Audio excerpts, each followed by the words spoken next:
Recebi aí ao longo da semana passada muitos vídeos, o mesmo vídeo, relacionado, vocês devem ter visto, alguns de vocês, uma criança, acredito que na entrada de uma escola, onde a criança estava completamente alterada, gritando, falando coisas absurdas, falando contra Jesus. Uma criança, acredito eu ali, o Miranda viu o vídeo também, o Paulo Renato, em torno de 4 anos, talvez, 5 anos, não sei, mas uma criança pequena, completamente alterada. E as pessoas perplexas vendo aquele vídeo e se questionando, né? O que estaria acontecendo com aquela criança, o que estaria acontecendo com as nossas crianças, né? Nós vemos hoje em dia muitas crianças que estão com problemas emocionais, com problemas de ordem psiquiátrica. Os psiquiatras infantis estão com as suas agendas lotadas. Nós já falamos aqui no programa, tanto aqui no Debate na Rio, quanto no Analisando os Fatos, em relação à dificuldade que pais, professores, pedagogos, psicólogos, pediatras estão tendo para lidar com essa nova geração de espíritos. Muito inteligentes, muitos questionadores, muito audaciosos em algumas situações, mas ao mesmo tempo apresentando uma série de variações comportamentais. Então, para falar sobre esse tema hoje, né, as crianças da nova geração, desafios e características. Nós sabemos que é um desafio para nós a vida em si, não é? E quando chegamos à fase adulta, precisamos estar abertos para a compreensão de que o aprendizado é contínuo. A criança que está junto a nós, ela não é um ser alienado e também não é um espírito que é perfeito só porque está na condição infantil. Então, no processo educativo, o grande desafio é cada um de nós, enquanto educador de si mesmo, saber que o fato de estar ali um espírito na fase infantil, nós precisamos aprender todos os dias a lidar conosco mesmo e com ele. Mas o processo educativo, ele pode a todo momento chegar em técnicas inovadoras, mas ele jamais vai prescindir do exemplo. E o grande desafio para nós na convivência, seja com a criança, com o adolescente, com o adulto, com quem quer que seja, é essa clareza de objetivo naquilo que é a nossa proposta e sabendo sempre que naquilo que nós já idealizamos algo, precisamos desenvolver uma conduta de identificação com aquilo que nós idealizamos. É um esforço diário, é um desafio grande para todos nós, mas sem o exemplo, essa educação vai ficar sempre capenga. Vai acontecer um vazio moral na proposta de educar se nós também não estivermos nos educando com os nossos próprios exemplos. É isso aí. Ouvimos Maria de Fátima Miranda, agora Paulo Renato também aí, Paulo, já dando uma pitadinha do tema, as crianças da nova geração, desafios e características. O que está acontecendo com essas crianças? Eu diria que... Bom dia, boa tarde a todos, né? Eu diria que, de alguma forma, o que acontece com as crianças hoje é o que acontece conosco, os adultos, porque a sociedade vai ser sempre o reflexo daqueles que a orientam, daqueles que estão à sua frente ou daqueles que a administram. A criança, ela deve ser orientada pelos seus responsáveis. Então, de alguma forma, em algum momento, a criança realmente é o reflexo do adulto, com outras considerações, é claro. Mas, lembrando ainda a mensagem espírita de que a criança é o espírito que retoma a sua experiência física para dar continuidade ao seu progresso.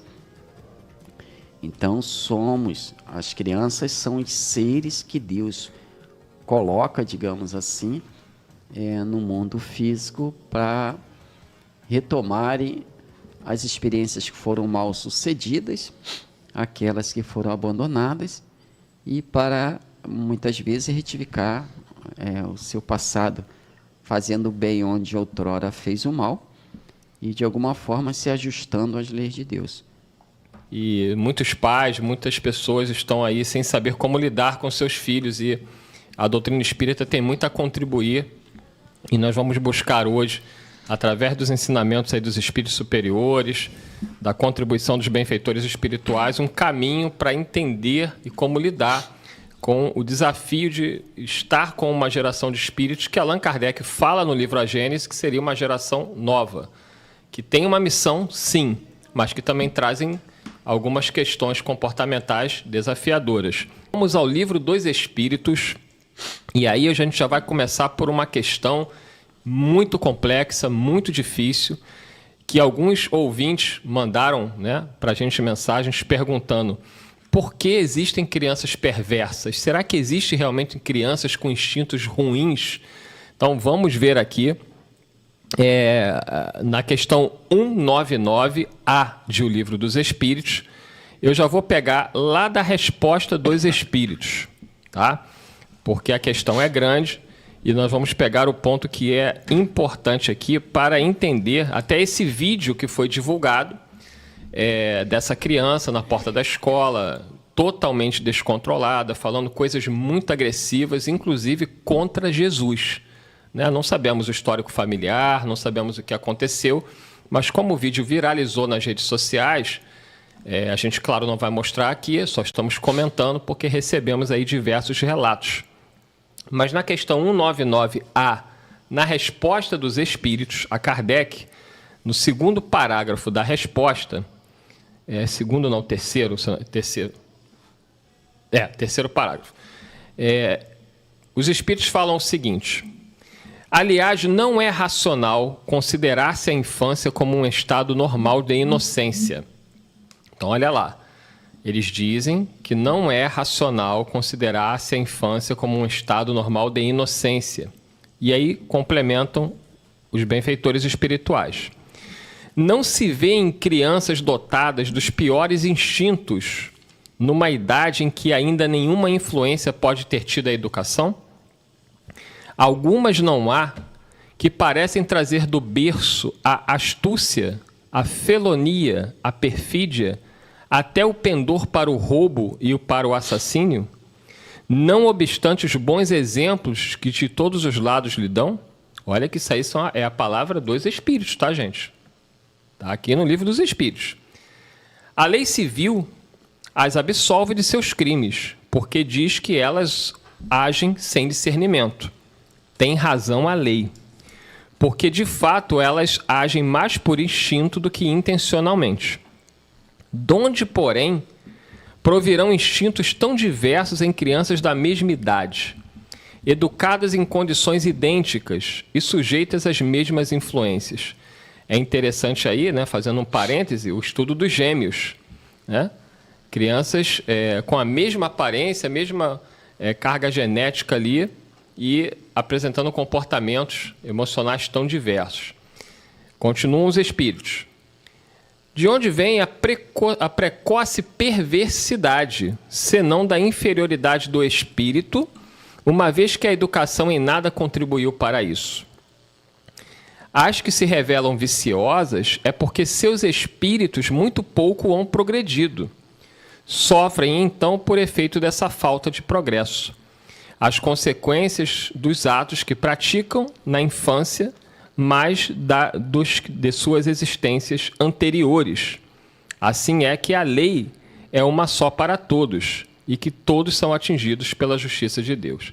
Então tá aí, tema complexo para a gente já iniciar aqui, mas baseado nesse vídeo dessa criança extremamente agressiva, falando palavras muito duras, inclusive contra Jesus. Miranda, os Espíritos deixam claro aqui que essa inocência que nós vemos nas crianças não é bem assim como se imagina num primeiro momento, porque a doutrina espírita nos diz, até lembrando o nome de um famoso livro, de Hermínio Corrêa de Miranda, Nossos Filhos são Espíritos. De onde vem essa perversidade em algumas crianças?